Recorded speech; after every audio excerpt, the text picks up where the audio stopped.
Bueno, muy buenas tardes a todos. Hoy tenemos una visita muy especial, una visita que ha cruzado el charco, como decimos nosotros, para poder sumarse a toda esta cruzada que estamos haciendo, esta cruzada de información. Les presento al doctor Gustavo Salle. Él está casado, tiene dos hijos, es especialista en derecho penal, es uruguayo, es anti-Agenda 2030 y fundador del partido Identidad Soberana, autodefinido como el único partido defensor de la familia y la inocencia de los niños, la libertad y la soberanía nacional. Muy buenas tardes, doctor. Buenas tardes, María. Y bueno, yo acostumbro a decir amigos del mundo, así que un gusto estar en comunicación contigo y con el hermano pueblo argentino. Bueno, muchas gracias, bienvenido, y aquí estamos. Bueno, lo que nos convoca es el tema de la educación, ¿no? La educación de los niños, la educación escolarizada, no la educación que nosotros como familia le damos en nuestros hogares a los niños. Aquí en Argentina se ha dado un fenómeno, por ponerle algún adjetivo, a una cuestión en donde el jefe de gobierno de la Ciudad de Buenos Aires implementó por decreto, una ley que fue sancionada en el 2006, hace 17 años, y por decreto, a partir de este año, ha pasado las escuelas de jornada simple a jornada completa obligatoria, entendiendo con esto que supone la separación de muchas más horas de los niños de su seno familiar, de sus necesidades, porque hay muchos chicos con discapacidades que no pueden sostener más de 4 horas, de sus preferencias, de sus gustos, de su arte, de su deporte. Y en este camino nos encontramos tratando de, como siempre digo, desandar un poco el camino para entender cómo llegamos a donde llegamos hoy. A mí me gustaría contextualizar esta medida concreta, pero que es de muchísima importancia, en, en todo un tema de carácter estratégico que concierne al mundo occidental preferentemente. Nosotros tenemos un sistema establecido paulatinamente a nivel global, que yo lo defino como cleptocorporatocracia. Y eso significa poder de las corporaciones criminales, ladronas, usureras. Hasta el momento tenían diseñado e implantado un sistema de dominación con determinados paradigmas. Sin embargo, los adelantos de carácter tecnológicos, los adelantos científicos que ellos dominan, que ellos financian, le permiten avanzar en un aspecto fundamental que siempre ha sido preocupación de estas élites que desde hace miles de años dominan a la humanidad, que es el control. Con estos adelantos científicos y tecnológicos, el control de la humanidad por parte de esta élite puede ser más absoluto, o mejor dicho, terminar siendo absoluto. Para ello, se han propuesto, a través de un clima de guerra, sobre todo un clima de guerra psicosocial, aunque no se descarta los enfrentamientos bélicos propiamente dicho, destruir instituciones básicas, fundamentales, de lo que podríamos denominar el orden mundial anterior. Ellos están en la procura de un nuevo orden mundial con una subversión de los paradigmas anteriores y la implantación coactivamente, extorsivamente, de los nuevos paradigmas. Naturalmente, la élite tiene una preocupación fundamental, que es el presente y el futuro. Y tiene una forma de actuar muy particular. Los planes de la élite son elaborados a largo aliento, con plazos muy largos que exceden la vida de un ser humano. Entonces, curiosamente, quienes estamos en mejor posición existencial para poder desenmascarar estos planes de largo aliento, somos los viejos. Es decir, yo viví en mi adolescencia la Guerra Fría, yo viví el enfrentamiento entre el bloque comunista y el bloque capitalista. que en América Latina significó el enfrentamiento de los partidos de izquierda, de los movimientos armados de izquierda, con las fuerzas represivas. En aquella época no nos dimos cuenta, primero por inmadurez psíquica y segundo porque estos planes están muy bien elaborados, cómo se venía urdiendo el plan. Ahora, luego además de hechos históricos relevantes como la caída del muro de Berlín, como la celebración del pacto de Princeton, en que el foro de Davos, a través del diálogo interamericano y el foro de San Pablo llegan a un acuerdo, logra establecerse que a través de los mecanismos de los partidos de izquierda, como de los mecanismos de los partidos de derecha, los planes, los objetivos estratégicos de la élite se cumplen por un carril o por el otro. ¿Cuál es el denominador común? La Agenda 2030, el gran reset. ¿Cómo hacer para subvertir los paradigmas tradicionales e implantar nuevos paradigmas? Bueno, a través de la educación, fundamentalmente, a través de la casta política, a través del periodismo, a través del arte, la cultura. Pero el objetivo fundamental son los niños. ¿Por qué? Porque los niños son presente y futuro. Si usted logra imponer una transformación ideológica, una transformación paradigmática, axiológica, moral en el niño, se está asegurando la proyección en el futuro de la estabilidad de esos nuevos paradigmas. Los niños tienen dos influencias básicas.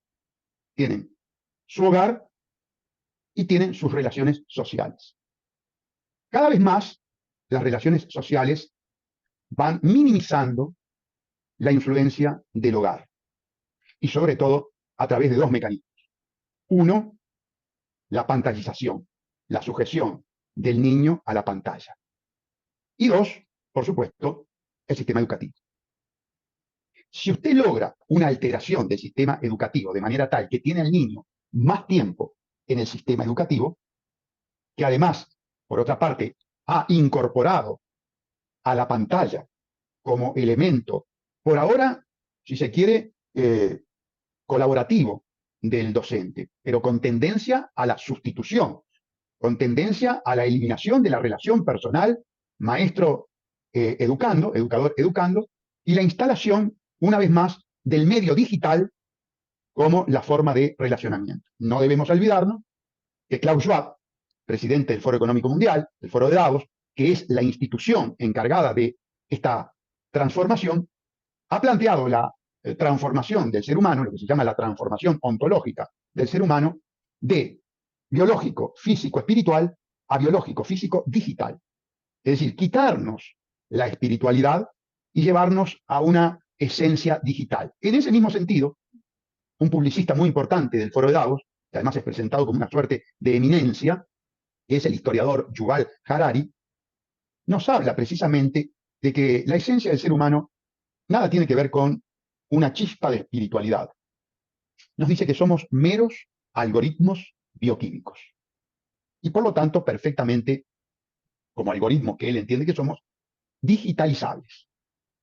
Bueno, con todo este panorama, que comienza hace muchísimos años atrás. Comienza en una conferencia de Beijing de 1994, bajo la consigna de los derechos del niño, el niño como sujeto de derecho, lo que se llama la perspectiva de derecho, que llega incluso a la barbaridad, a la inmoralidad, a la criminalidad, que fue expresada con total obscenidad y desparpajo por la ministra de Igualdad del gobierno español, de Pedro Sánchez, esposa de Pablo Iglesias, Irene Montero, cuando dice que los niños tienen derecho a las relaciones sexuales con cualquier persona, aún con los mayores, lo que se denomina relaciones intergeneracionales o transgeneracionales, siempre y cuando medie su consentimiento sin importar la edad. Vale decir que le da relevancia jurídica, psicológica y biológica al consentimiento que puede dar una criatura de 3, 4, 5, 10 años, no importa. Advirtamos el nivel de perversidad y criminalidad que tiene esta agenda y esta subversión paradigmática que trae la Agenda 2030. El fenómeno de Argentina, en cuanto al aumento de la carga horaria. No es nuevo, aquí se implementó hace mucho tiempo con los agendistas. Los agendistas en el Uruguay, igual que en Argentina, son prácticamente toda la casta política. Y hay pequeños partidos, como sucede en Uruguay con Identidad Soberana, o como sucede en Argentina con la presentación política de Chinda Brandolino, pero los grandes partidos o coaliciones con posibilidades presidenciales son todos agendistas. Y todos tienen esta política que acabamos de describir. Por lo tanto, cuando llega la hora de sancionar leyes agendistas, izquierda y derecha se entrelazan sin ningún tipo de pudor. Golpeé las puertas de todos los partidos políticos, porque yo soy apolítica. Entonces, cuando empezó todo este drama, golpeé la puerta de todos los políticos, sabiendo todo esto, pero aún así apelando a que alguno de todos ellos tuviese un mínimo de conciencia, ¿no? Ninguno respondió. María, en realidad la casta política, no solamente rioplatense, Uruguay y Argentina tienen puntos de contacto en un 95%. Es más, nuestra división es una estrategia de la masonería británica, que lamentablemente sigue dominando por estos lares. Con lo que implica ello para Argentina, que tuvo que sufrir la guerra de las Malvinas. Y yo entiendo que su génesis fue verdaderamente muy lamentable, fue una conspiración urdida por los militares golpistas que le salió muy mal, pero no dejó de ser una guerra en la que lamentablemente Estados Unidos y Uruguay y Chile se alinearon con Gran Bretaña. El gobierno de aquí le prestó asistencia a través del puerto.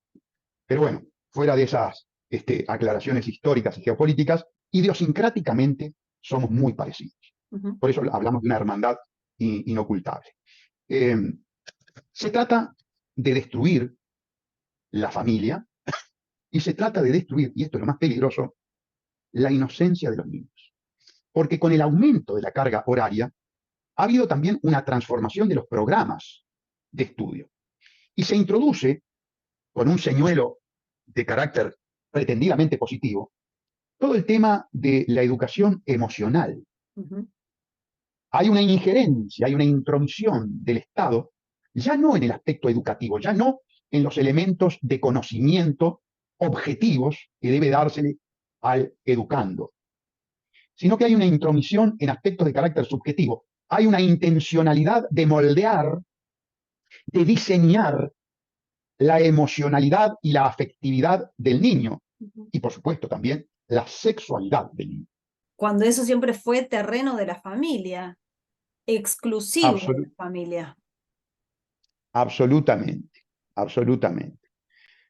Hay una invasión, hay una intromisión, hay una política de intrusividad en la intimidad psicológica, emocional, afectiva y sexual del niño. En nuestro país, la ideología de género es la ideología oficial. Lo digo con total propiedad porque fui, a través de la actividad jurisdiccional de los abogados de mi partido, quien llevamos adelante un amparo cuando en el censo se habilitaba a preguntar sobre la perspectiva de género de los menores del hogar. Entienda, a ver, la gente que nos está escuchando. Había una pregunta al entrevistado, que era un integrante de la familia, respecto a cuál era la autopercepción que tenían los integrantes de la familia, incluso los niños. A los niños se le puso un límite de 5 años. Entonces nosotros interpusimos un amparo por considerar absolutamente inconstitucional y violatoria de la intimidad sexual de la familia y particularmente de los niños, a quien se le hacía una pregunta sesgada. Se parte del presupuesto absolutamente equivocado de que hay algún tipo de conflicto en la autopercepción de los niños. Nosotros queremos ser muy claros y enfáticos. Todo el tema de la autopercepción es un constructo intelectual que nada tiene que ver con el psiquismo ni con la biología. No hay género, hay sexo. Hombre, mujer, punto. Después, en el terreno psíquico, hay todo tipo de problemas. Todo tipo de problemas. Hombre, mujer. Claro, se necesitan más horas del Estado sobre el niño, porque además este es un Estado muy particular, María. Este es un Estado privatizado, porque la cleptocorporatocracia ha logrado comprar a la casta política.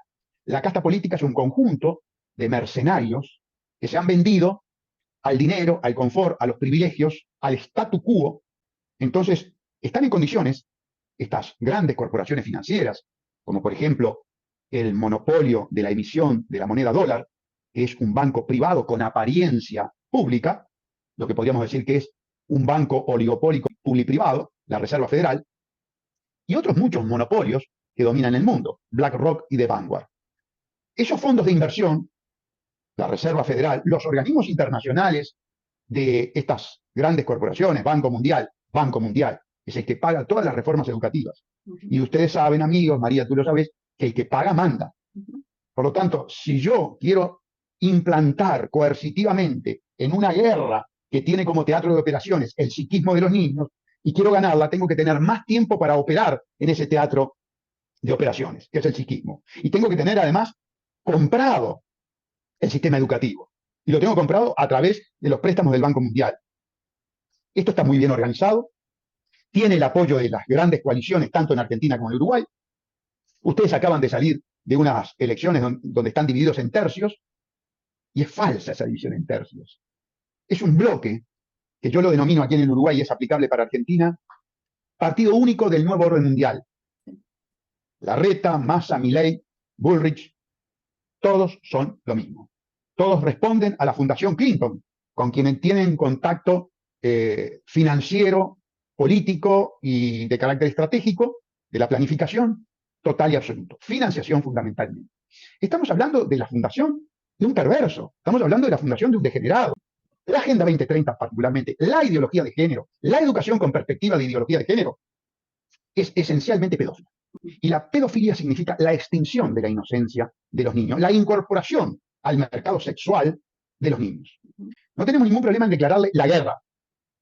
Yo como candidato a la presidencia y a la legislatura, lo digo abiertamente, es una ideología terrorista, es una ideología que por ser terrorista hay que ilegalizarla, y fundamentalmente en nuestro país, como el de ustedes, que ha incorporado en la legislación elementos que impregnan la normativa, esa ideología terrorista, hay que desterrar esa ideología y toda ley que tenga el más mínimo atisbo de esta ideología, que además tiene una condición, que es el sustituir la lucha de clases, que a partir de la implosión de la Unión Soviética ha fracasado, por una nueva guerra, porque la élite nos tiene que tener permanentemente divididos y en guerra. Es la guerra de los sexos. Introduciendo ¿qué? El constructo intelectual del género, y de ahí 112 géneros, y toda la perversidad y toda la patologización. Ese es un término muy mío. Patologización. ¿Qué quiere decir? Enfermar el cerebro de nuestras criaturas. Esta ampliación horaria de estos delincuentes agendistas tiene un propósito de enfermar a nuestros niños. Por eso la labor que tú estás realizando, María, es encomiable, es ejemplar. Tendrías que tener millones de madres argentinas luchando por preservar, primero, la formación moral de sus hijos en el seno del hogar. Entonces, tú tendrías que tener millones de madres luchando por mantener a la familia como célula básica de la sociedad, factor de conservación del entramado social. Hay una destrucción sistemática del entramado social. Y sobre todo, hay una tendencia a generar en la emocionalidad y en la afectividad de las mujeres y de los hombres una suerte de mecánica de confrontación, de guerra, de enemistad. Pretende destruir algo que es sublime: el amor entre el hombre y la mujer, cosa que destruye las políticas homosexualizantes que tiene la Agenda 2030. Porque en el fondo esta agenda, no lo encubren, tienen un propósito de despoblación, porque molestan, porque ellos quieren disfrutar sin la molestia de la pobreza. Y como intrínsecamente el sistema genera pobreza, yo sé que los procapitalistas me van a decir, más pobreza genera el comunismo, no lo niego, pero también el capitalismo genera pobreza. No es casualidad que tengamos continentes enteros sumidos en la pobreza. No es casualidad que la mitad de la humanidad viva en la pobreza. No es casualidad que un 1% viva en una opulencia absolutamente absurda y obscena. Lo que yo creo es que en Adelante. realidad todo sistema genera pobreza. ¿Mm? Pasa en el sistema Correcto. educativo, pasa en el sistema de vida de cada país. La gente necesita sistemáticamente que alguien les diga qué tiene que hacer. ¿Cómo se revierte eso? ¿Cómo es que la gente no puede pararse sobre sus propios pies y decir, no, no, a ver, yo soy un ser individual que toma sus propias decisiones, que velo por mi familia, que veo qué necesidades tiene mi familia y las hago valer, las hago respetar? Bueno, y con la pobreza pasa exactamente lo mismo. Digamos, el sistema en sí está pensado para que haya pobres, porque si no hay pobres, el sistema no puede funcionar. Es una locura, pero es así. Es así, es así. La base del sistema cleptocorporatocrático en el que vivimos, que nada tiene que ver con el famoso libre mercado, la libertad, la competencia, todo es falso, está todo absolutamente oligopolizado. ¿Y qué necesitan estos grandes oligopolios por intermedio del Estado? Necesitan la dependencia, Claro, necesitan la deuda, necesitan deudores, porque el que paga manda. exacto. Entonces, en este momento se ha llegado tal vez a una situación de deuda por antonomasia. No ha habido a lo largo de la historia un momento como el actual en que toda la humanidad deba tanto. Ujú, No solamente los estados, sino también los privados. ujú, Son deudas absolutamente impagables, son deudas eternas, son además deudas que están diseñadas con un sistema de círculo vicioso. ujú. Si yo pido dinero, no lo puedo pagar, tengo que pagar los intereses, ni siquiera puedo pagar los intereses y tengo que volver a pedir dinero, aumentar el capital de deuda para pagar los intereses, estoy en un círculo perverso, que es lo que le ha pasado a Argentina, lo que le ha pasado a Uruguay, Brasil, Japón, Estados Unidos fundamentalmente. Sí. El sistema quiere fidelidad. ¿Cómo logra fidelidad? Teniéndolos de rehén de Generando una la situación, necesidad, claro. generando la necesidad, la dependencia, Ujú, la dependencia. Y estas escuelas de tiempo completo no solamente generan una dependencia de carácter educativa, intelectual, ahora con la educación emocional, también una dependencia emocional, sino que genera una dependencia de carácter alimentaria, porque normalmente con este sistema las escuelas dan la comida. bueno, ese es otro gran punto. Ese es otro gran punto. Aquí en Argentina están desarrollando, como en un montón de países, la harina de insectos. Y esto yo lo he comentado en distintas entrevistas en las que he hecho, que la gente no ve que teniendo a los chicos 8 horas en la escuela, los chicos tienen que comer en la escuela. ¿Qué les dan de comer en la escuela? Correcto. Pero además, pero además advierte María que hay otras medidas que van a ir de la mano con la educación alimentaria, porque comienzan a asumir la potestad de establecer el hábito alimenticio de los educandos. Ujú, Y recordá que la Agenda 2030 busca la sustitución total de la alimentación natural por la alimentación farmacológica. claro. ¿Cuál es la alimentación farmacológica? El alimento producido por las farmacéuticas, Ujú, como por ejemplo la carne sintética, la carne 3D. ujú, Entonces, muy probablemente, ¿qué va a suceder? Y yo te voy a dar una información. Argentina, igual que Uruguay, concurrió en abril a Chile a un foro que convocó el Global Metano Hub, que es un think tank filantrópico vinculado al foro de Davos, por el cual se difunden todas las prácticas para disminuir el calentamiento global, ese nuevo embuste que ha inventado la élite. ¿Y cómo se disminuye? Limitando la flatulencia del ganado. ay, sí, ¿Y cómo se evita la flatulencia del ganado? Teniendo menos ganado. sí. Entonces, Argentina, España, Uruguay, Brasil y 13 países en total firmaron un acuerdo por el cual de aquí al 2030 se va a reducir en un 30%, en un 30%, casi un tercio, la producción agropecuaria de estos países a efectos de eliminar gases que tienen efecto invernadero. Es decir, nos están condenando a un decrecimiento económico y nos están condenando a perder algo muy importante que tienen Argentina, Uruguay, Brasil, Canadá, Nueva Zelanda, Ucrania, Rusia, Estados Unidos, en total son 10 países, que es el excedente productivo de alimentos como para alimentar al resto del planeta. La gente que nos escucha dirá, Pero todas estas personas ven una situación catastrófica. Sí, por supuesto. ¿Y a ustedes les parece que poner en manos de pedófilos la educación de nuestros hijos durante 8 o más horas, entregando la formación moral, axiológica, ética, emocional, afectiva, sexual, alimentaria a estos pedófilos, no es catastrófico? Por la formación filosófica, ideológica y existencial que tiene mi hija. Ella lo manda a mi nieto, que tiene 6 años, 4 horas estrictamente. Luego dedica mucho tiempo de su vida, ella es dentista, sacrifica tiempo laboral para la formación de mi nieto. Ujú. Pese a esta modalidad de educación, la lucha por tratar de sacar a nuestro nieto de la pantalla es incesante. Ujú. Ahora, yo quiero que tengas en cuenta lo siguiente: si tenés este tipo de formación en la que el padre y la madre alternativamente dedican horas, y no obstante ello, la intrusividad de la pantalla, la intrusividad digital es un problema, imagínate en esos hogares que el chico viene de la escuela después de 8 horas y que esos padres no se preocupan por tener un contacto y, por el contrario, por comodidad, Ujú. le fomentan la digitalización. Bueno, estamos viviendo situaciones muy dramáticas, ¿no? Estamos viviendo en el Uruguay una verdadera pandemia. Esta sí es pandemia, no plandemia como el COVID.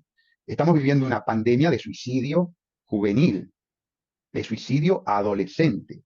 Y pese a políticas de ocultamiento, las cifras son alarmantes.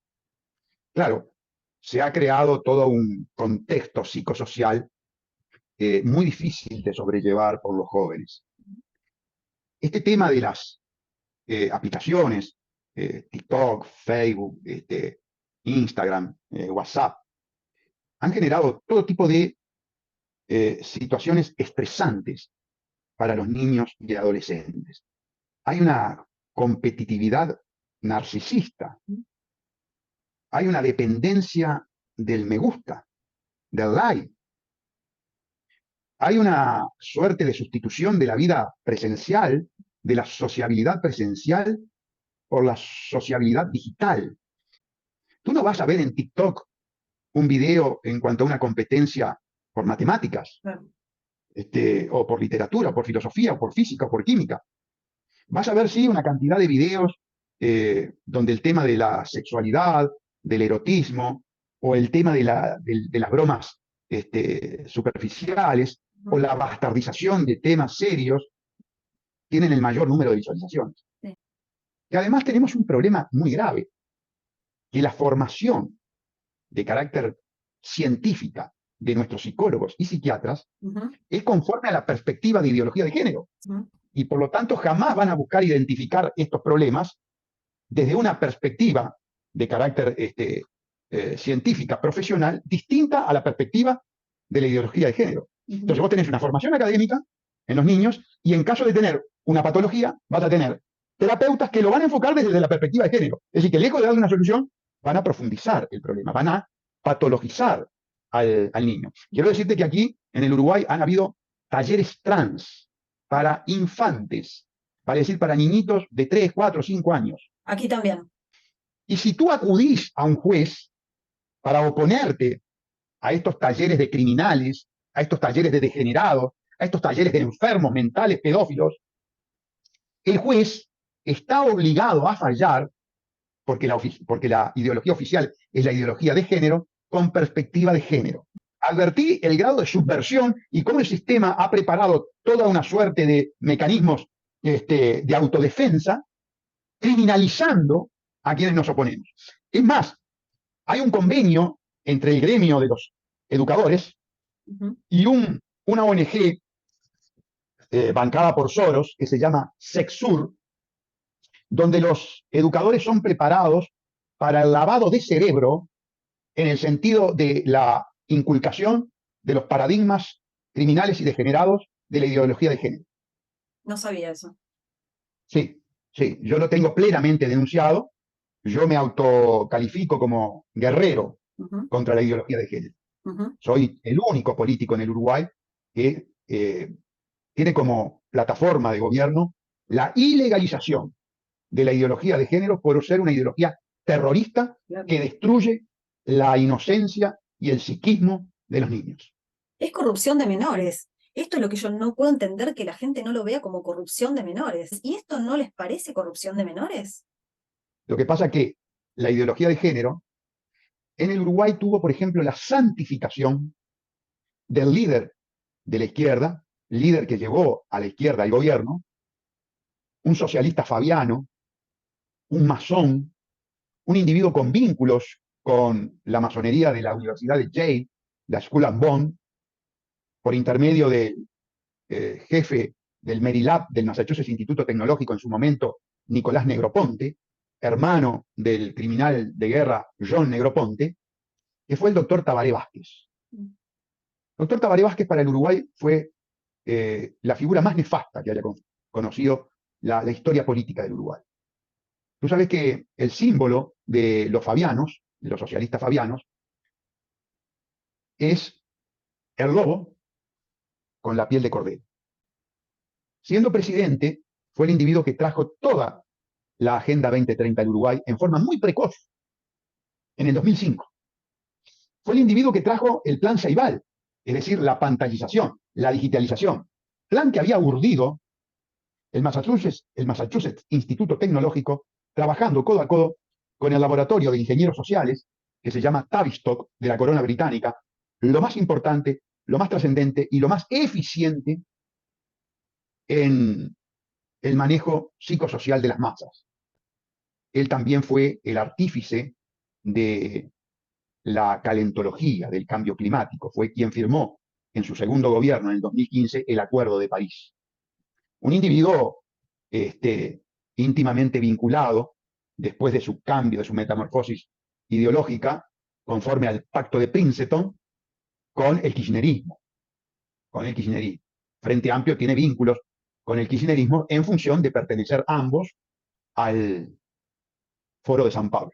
Como el Foro de San Pablo tiene un pacto con el Foro de Davos, los partidos de derecha de Uruguay están relacionados con el diálogo interamericano que pactó con el Foro de San Pablo, en definitiva trabajan mancomunadamente, como trabaja toda la casta política argentina, para la implantación de la aberrante Agenda 2030. No sé si usted piensa lo mismo. Yo creo que no todas las personas que están involucradas en todos estos procesos, en todos estos ámbitos, no creo que todas estas personas sean conscientes de en qué están participando. Y ahí es donde yo apelo, ¿no? A que nosotros sigamos hablando y sigamos exponiendo todo esto, porque creo realmente son un puñado de perversos y nosotros somos millones de personas. No puede ser que estén dominando el mundo un puñado de perversos. Vamos a dividir casta política, ciudadano común. La casta política es plenamente consciente. Sí, sí. Sabe el daño que está haciendo. Un Massa, una Bullrich, un Rodríguez Larreta, un Milei, saben, y si me quedó alguno, un Alberto Fernández, saben perfectamente bien lo que están haciendo. Sí, sí, sí. En el Uruguay, que es un paísito demográficamente prácticamente un décimo de Argentina, yo se los explico, porque además los arrobo en el Twitter, porque además tengo un programa en la televisión, porque además llevo mi megáfono a la casa de gobierno. Yo voy solo con el megáfono, me planto, usted me puede encontrar en el Facebook y los amigos que están mirando pueden entrar a mi Facebook y van a ver que yo me planto frente a la casa de gobierno y le hablo al presidente. Es más, en una de las fechas patrias que está por suceder, declaratoria de la independencia, que en realidad fue todo un bluff. Nosotros fuimos declarados independientes por la masonería, la masonería británica. Claro. Allí estoy a unos metros del presidente. Puede ver esos videos. Y les exteriorizo todas las reivindicaciones, las quejas, las imputaciones delictivas en la cara. Es más, en una de las oportunidades, la del año pasado, el presidente se da vuelta y me hace un gesto como diciendo, déjame pasar déjame que el acto más o menos tenga cierto. Y entonces yo tácitamente acuerdo que le dejo hablar un poco a ellos y otro poco hablo yo. Es más, le voy a contar una intimidad. Antes de empezar la oratoria, que es a orillas del río Santa Lucía, en el departamento, nosotros a las provincias le decimos departamento de Florida, hay una explanada y después hay un terraplén, hay un puente, ellos quedan abajo, yo quedo arriba. Se acerca normalmente el jefe de la custodia presidencial y con cordialidad me dice, bueno, doctor, ¿cómo vamos a hacer? Bueno, como siempre, ustedes hablan un poco, le digo, y yo grito otro poco con mi megáfono. Bueno, bárbaro, pero deje que más o menos se desarrolle. Déjeme también que yo pase lo mismo. Claro, lo ¿Se da felicito, cuenta? lo felicito, es Y maravilloso lo que está contando, ¿eh? mire que vamos, cuando mucho, el año pasado logramos que fueran 58 personas. Mm. Con 58 personas, cuando en realidad es un momento en el que tendríamos que ir 1,5 millones. Sí, sí, Vamos sí. 58. Sí, sí, realmente acá pasa lo mismo, ¿eh? Acá se convocan a marchas y a abrazos solidarios y nadie, no va nadie, todos sentados en la comodidad de su casa esperando a ver que el que está ahí adelante en la primera línea del campo de batalla arregle el problema, así no hay que levantarse del sillón, así no hay que exponerse públicamente, así no hay que ser señalado con el dedo socialmente. A mí lo único que me ocupa y que me angustia es no poder mirar a la cara a mis hijos y decirles que no pude hacer nada por ellos. Yo no sé todo esto que estoy haciendo si va a llegar o no va a llegar a algo. Yo sé que unas cuantas conciencias voy despertando. No porque yo tenga la razón en todo lo que estoy planteando, sino porque yo lo que hago es plantear una forma distinta de ver las cosas, después que cada uno tome su camino. Y a mí lo único que me preocupa es que yo no pueda mirar a mis hijos a los ojos y decirles, perdón por todo esto que están atravesando, pero no pude hacer nada. Yo me muero si tengo que llegar a esa situación. Y en ese mismo sentido yo convoco a los padres y a las madres específicamente. Lo que mucha gente no entiende, que nosotros en este momento estamos atravesando una guerra. ¿Y dónde están las balas y dónde están los cañones? No hace falta eso para que sea una guerra. Estamos atravesando una guerra contra la humanidad. Y esa guerra contra la humanidad no se puede concretar si no es a través del ataque a los niños. Porque, como dijimos, los niños son el futuro. Si los niños llegan a ese futuro, se les acaban los planes. Entonces, esto que usted está comentando, que usted está contando, de todas de las cosas que usted hace, de que va y se para con un megáfono y que habla y que dice y que convoca, no importa si van 58 o si es usted solo. Entiendo también que cuando la hipnosis colectiva es tan grande, el tiempo de decantación para salir de ese encantamiento es importante, es grande, lleva su tiempo. Pero, convengamos en que el tiempo se está acabando y que no tenemos tanto tiempo para reflexionar. Es un momento en donde tenemos que priorizar a los chicos y de la única manera que podemos priorizar a los chicos es poniendo nuestra patria potestad por encima de cualquier directiva del Estado, de cualquier político. No puede ser que un padre crea que lo que dicen en la escuela, por más absurdo y aberrante que parezca, es palabra santa y que él como padre no puede hacer respetar y valer a su hijo. Hemos llegado a un punto en el que la familia se ha corrido de tal manera que cómo no le va a ser fácil a este sistema corrupto y nefasto meterse dentro de la casa de uno. Hay un tema que nadie está teniendo en cuenta, nadie digo de nosotros, porque ellos sí lo tienen en cuenta, que es el poder que tienen los niños. Y estoy hablando de un poder que del que poco se habla, pero que ellos sí lo conocen.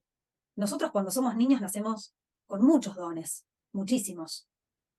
Y sistemáticamente a medida que vamos creciendo y que nos vamos volviendo adultos, esos dones van desapareciendo, van siendo anulados, van suplantando a través del Estado ese don por una matriz que instituye el Estado. Pero es momento de darles a los chicos herramientas, aún entendiendo que ellos puedan tener que utilizarlas y que nosotros no estemos presentes.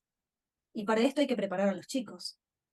Por ahí suena terrorífico lo que yo estoy diciendo y sé que mucha de la gente, mucho del público que está escuchando esta entrevista va a decir, esta mujer está loca. Yo prefiero que piensen que estoy loca a sentir que no hice nada para detenerlo aún sabiéndolo. Cada uno recibirá el mensaje de la manera que pueda o que quiera, pero hay que preparar a los chicos para esta guerra de la que estamos hablando. Y de la única manera que podemos preparar a los chicos es sacándoles el pie de la cabeza y poniendo a los chicos en el lugar que corresponde. Los niños son sagrados, son sagrados. ¿Eso qué quiere decir? ¿Que los tenemos que dejar hacer lo que quieran? No, que son sagrados en su esencia y que nosotros tenemos que preservar esa esencia de los niños. Y como siempre digo, aún de nosotros mismos como padres, porque nosotros estamos contaminados, aún haciendo todo esto que estamos haciendo, aún estamos contaminados, aún así. Hay una frase muy linda de un teólogo que es Tyrone Edwards. Dice, el gran objetivo de la educación es disciplinar la mente, no amueblarla. Entrenarla para que use sus propios poderes más que llenarla con la acumulación del poder de otros. Bueno, totalmente de acuerdo. Y por el contrario, los sistemas educativos, sobre todo los sistemas educativos totalitarios, como está sucediendo en este momento, aún en los países que quieren autocalificarse de democráticos y libertarios, es fundamental introducir sobre esa tabla rasa que es el psiquismo del niño toda una serie de conceptos que vayan pautando, que vayan condicionando su evolución. No se busca una educación que otorgue herramientas, que procure desarrollar el libre albedrío, el espíritu crítico, el conocimiento holístico, sino más bien disciplinado y disciplinado en función de los paradigmas que se quieren imponer. Es que para eso se originó. Yo en varias entrevistas ya es algo que fuimos charlando y que fuimos exponiendo. El sistema educativo en sí no se originó para potenciar las habilidades de los niños y que sean adultos con superpoderes. El sistema educativo fue creado y concebido para amoldar a la gente, para crear ejércitos, primero para amoldar al ejército, para los soldados, y después, cuando fue la revolución industrial, a los operarios, a la gente que trabajaba en las fábricas, porque las fábricas necesitaban que la gente estuviera optimizada, trabajando con un reloj, como hay en las escuelas, con un guardapolvo, como hay en las escuelas, con un uniforme, con algo que los identificara, que pertenecían todos a ese lugar, como pasa en las fábricas, como pasa en las escuelas, entendiendo cómo se pensó el sistema educativo. Entendamos que hay que cambiarlo. Nosotros tenemos además en el Uruguay un problema de degradación, como lo tiene Argentina, ¿verdad? Un problema de degradación social, de destrucción del entramado social, de destrucción de la familia, de extensión y generación de la familia monoparental, con desaparición de la figura paterna, con una figura materna que en los hogares tenemos un 56% de la niñez por debajo del límite de pobreza. El porcentaje de familias monoparentales lo vamos a tener ahora en el censo que se acaba de realizar, pero es muy alto. El ausentismo de las madres en los hogares es también muy alto porque están incorporadas al mercado laboral, y si no es el mercado laboral, es el mercado asistencialista. Entonces, la destrucción que está viviendo el entramado social de estos países latinoamericanos es muy grande, y la recomposición del mismo, no vamos en camino a la recomposición, vamos en camino a la profundización de toda esta problemática. Y hay una parafernalia de carácter muy completa con los medios de comunicación, con el periodismo, con la educación, con la carta política, con el arte, eh, que procura profundizar esa incorporación de nuevos valores, que en realidad nosotros los vemos como desvalores. Eh, entonces, yo quiero volver al tema de que hay un número importante de educadores, periodistas, políticos, académicos, artistas, que saben lo que están haciendo, lo saben. Y hay una enorme cantidad de ciudadano común que ese sí actúa en forma autodestructiva por ignorancia, por desidia, por negligencia, por manipulación, por lavado de cerebro. Justamente en eso está la parafernalia que acabo de describir. Y bueno, termina entonces, como digo, con conductas autodestructivas, con lo que muchas veces nosotros llamamos el síndrome de Estocolmo, votando y adorando al que lo está masacrando. Tengo una amiga que se llama Celia, me hizo una pregunta, ¿no? Para trasladarle a usted en esta entrevista, que es, ¿cómo hacemos los padres para defendernos en este sistema en donde la ley está a favor de todas estas cuestiones? Bueno, es muy difícil. Uh-huh. Yo le voy a plantear un caso concreto que no está dado en función del sistema educativo, sino del sistema sanitario, Uh-huh. y que involucra al Estado, y al Estado en una de las versiones más eficientes, que es la justicia. ¿Por qué? Por el efecto coercitivo que tiene la sentencia basada en autoridad de cosa juzgada. Me llamó la madre, ¿cómo hacer para enfrentar a un sistema judicial que me está extorsionando? Que eventualmente, si le dan esas sustancias y el chico termina autista, por ejemplo, la jueza no se va a hacer cargo. Jueza que jamás ha estudiado toda la literatura contraria a la inoculación. Uh-huh. Y por eso logra una legislación inconstitucional y violatoria de la soberanía individual. ¿Cómo hacemos para luchar con estos monstruos? La pregunta que hizo su amiga es muy inteligente y es un desafío que yo tengo. ¿Usted cómo está luchando? Usted está dando un ejemplo mundial, María Romero. Usted es una combatiente, usted es una valiente. Si hubieran a nivel planetario millones de María Romero, otro gallo cantaría, como dice el dicho. Si millones de madres fueran a manifestar a la puerta el juzgado de Paso de los Toros, tal vez no se animara a ser precisamente una mercenaria de estos delincuentes, que han confesado que son delincuentes. Yo tuve el amparo en el Uruguay, a través del staff jurídico de Identidad Soberana, que obtuvo la sentencia histórica a nivel planetario del doctor Alejandro Recarey, que trajo a declarar al juzgado a los pediatras que recomendaban, sin consentimiento médico informado, sin consentimiento de las sustancias que contenían. Le contesté a Celia. Sí. A Celia. Le mandamos un abrazo. Realmente lo que yo creo, en función de esto que usted está respondiendo, es que como antes, como hoy y como siempre, el poder lo tenemos nosotros. Y por muy complejo que tengamos el panorama frente a un sistema político y jurídico tan aberrante como el que estamos enfrentando, la primera línea de batalla somos los padres y los ciudadanos. Y si todos decimos, o la gran mayoría decimos que no, no van a poder avanzar. Yo entiendo que la cuestión judicial está complicada, que la cuestión médica está complicada, pero está complicada porque somos todavía una minoría los que estamos diciendo que no, los que estamos poniendo el stop en toda esta locura, en donde el sentido común ha sido desechado, tirado a la basura, en donde nadie puede escucharse a sí mismo y hacer uso de su sentido común, de su instinto materno, de su instinto paterno. Entonces yo creo que más allá de que todo esté tan complicado, se termina así, en 5 minutos, si todos decimos que no, que hasta acá llegaron. Porque si todos nos ponemos de acuerdo en usar, no una ideología, en usar nuestro sentido común y nuestro instinto, esto en 5 minutos se termina. Esta es la gran convocatoria. Por favor, usen, no hagan lo que Gustavo dice, no hagan lo que María dice, no hagan lo que Pedrito dice. Escúchense, tómense 5 minutos para escucharse. Todo lo que salga de nuestro sentido común, de esa voz interior que te diga por dónde ir y dónde no ir, esa es la voz correcta que vos tenés que seguir. No puede ser que a nadie le llame la atención que todos los factores, todos los denominadores en comunes en todas estas circunstancias no les parezcan aberrantes, no les parezcan que están mal. Si uno se siente y mira una película, uno va al cine y mira una película y ve en una película que están ejerciendo corrupción de menores contra un niño, uno diría, pero qué basura este tipo, ojalá hagan justicia por mano propia. Pero uno sale del cine o sale de la butaca de donde está viendo esa película y no dice lo mismo. Entonces, ¿qué película estamos mirando cuando estamos afuera del cine? Hay otra frase que me gustaría compartir con usted y con todos los que nos están escuchando, muy linda, de Emma Goldman, que dice, todavía nadie se ha dado cuenta de lo que valen la empatía, la amabilidad y la generosidad ocultas en el alma de un niño.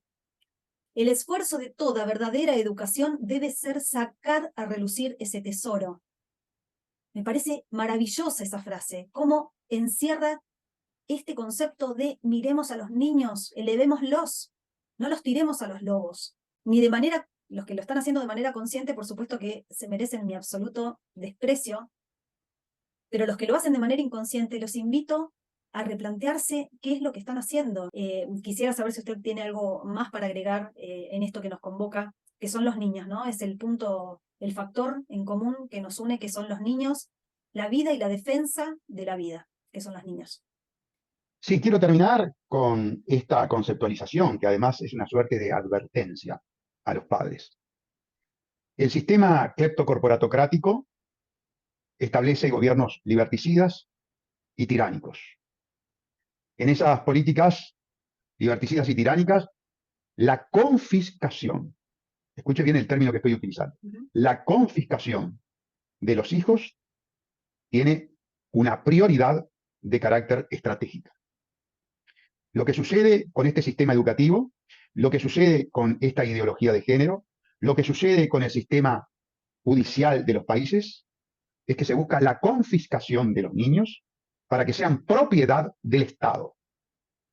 Recuerden, la consigna del foro de Davos es no tendrás nada.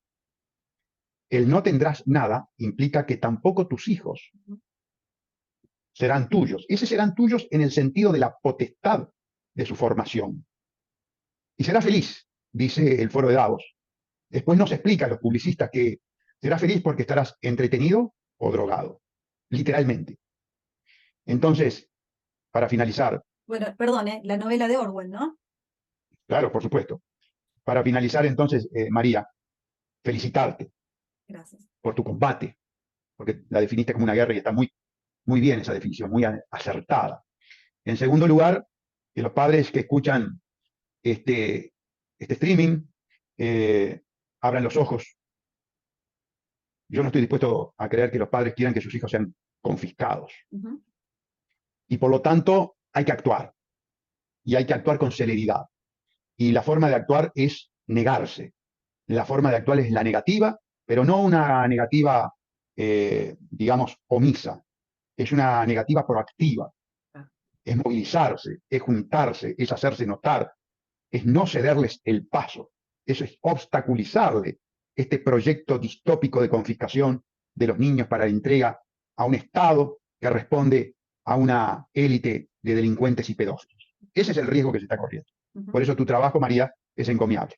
Muchas gracias, Gustavo, y su trabajo también realmente lo admiro porque he visto muchas entrevistas en las que usted ha hablado y eso fue lo que a mí me inspiró a querer hablar con usted porque realmente me apasiona su pasión, la pasión con la que usted hace lo que hace, defiende la vida como la defiende, defiende a los niños como los defiende. Y si bien este es un espacio, este espacio que se armó de la nada y que lo improvisé, en donde convoco a la gente a pensar y que pensemos todos juntos, yo quiero que en este espacio estas voces como la suya, que tanto valoro, estén presentes, porque la defensa que usted hace de la vida para mí es admirable.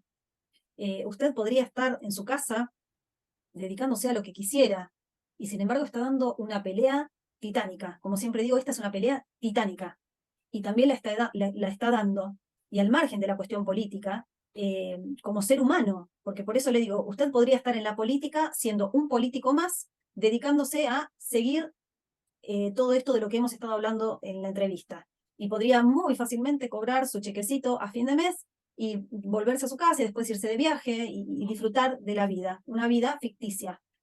Sin embargo, Una vida, una vida miserable. totalmente. La vida del mercenario es una vida que la podrá vivir con el confort material. Ujú. Tiene la peor de las incomodidades, Sí, que es la incomodidad de la conciencia, exacto, la incomodidad de saber que está colaborando con el mal. exacto. Lo que usted dice, de hecho, me pasó. Tuve ofertas Ujú. muy importantes, muy tentadoras para estar del lado de los pedófilos, de los delincuentes, de los mercenarios, de los sicarios. Ujú. Pero ¿sabe qué? Disfruto con ser un guerrero contra ese tipo de sujetos. Siempre digo que los árboles mueren de pie y no concibo una realidad distinta a no perecer en esta batalla si no es de pie. Así que le agradezco enormemente lo que usted está haciendo. Está en Uruguay y yo en Argentina, pero aún así y con su ejemplo espero que usted pueda lograr cosas y le pido que siempre esté de este lado, del lado de la vida, del lado de la verdad, del lado de la defensa de los niños, y que en algún momento podamos desde lo institucional empezar a cambiar las cosas.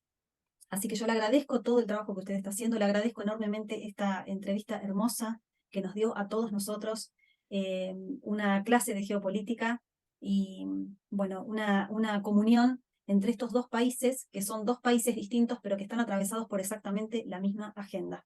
Por eso nos tenemos que unir. Yo agradezco también el privilegio de haber participado en esta conversación con una madre luchadora, combatiente, responsable, y ojalá muchas madres, tanto de Uruguay como de Argentina, del mundo entero, sigan tu ejemplo.